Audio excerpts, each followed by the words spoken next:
دولة تركي دولة كي برحمة جبر فيجي ماجو مشاكي شي بي سيزدي مه ويلقامش لو شي بي مشاكي مركزية بانقا ماجي يجي وكي مجلس وكي سازي بلداتي تابعيكو ناحية ما يتربس بيه وحموم اللطيمة أم دعوات دكن كو تفليبوني خواتشي بكن جبوي ذي ماشي. نحن مجلس ناحية الأبراك سيتم الانضمام إلى المسيرة المركزية والتي ستكون على مستوى إقليم الجزيرة ضد الأسلحة الكيماوية. طبعا تم تجهيز 35 سيارة بالإضافة إلى سيارة المؤسسات المدنية والأحزاب السياسية، حيث سيتم التجمع الساعة 9 صباحا وسيتم الانطلاق مباشرة إلى الالتحاق بالمسيرة. طبعا احنا كناحية الحميس في عندنا فعالية 13 نوفمبر.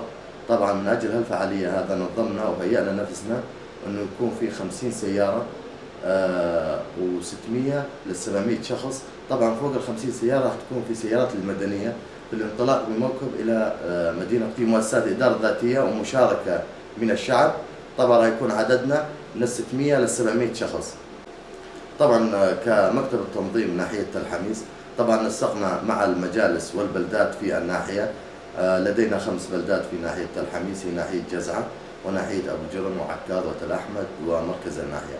طبعا كان التنسيق ضمن مجالس وبلدات الناحية بالتنسيق مع الكومينات.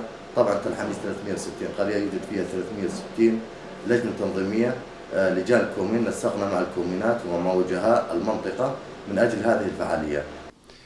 جبو مشا سيزدي مهي جبو داگر كريا دولتا ترك وسلاحي كيميا صال اي آويتنا ما جبو في مشي حاضرية خوا وكا هدف مقرتية بينجي حزار إنسان تبلي في مشي بي وك حاضرية مجي مكرية حمي سازية ما كوميني ما سازية قريداي بمجلسها مبا حما حاضرية خود كتنكار وخباتي ده جبو في مشاهن جبو ويا كيما حوالي خوي ما باص جبو كوميني خوا عيار كرنا سيارة كونكرن وك ملت شي أو جي تبلي جبو خاطري ملت بكهين نقطة ماشي جبو ويا كيما حما حوالي خصنا حركة ده ما حاضرية خوا جبو ويا كي كريه.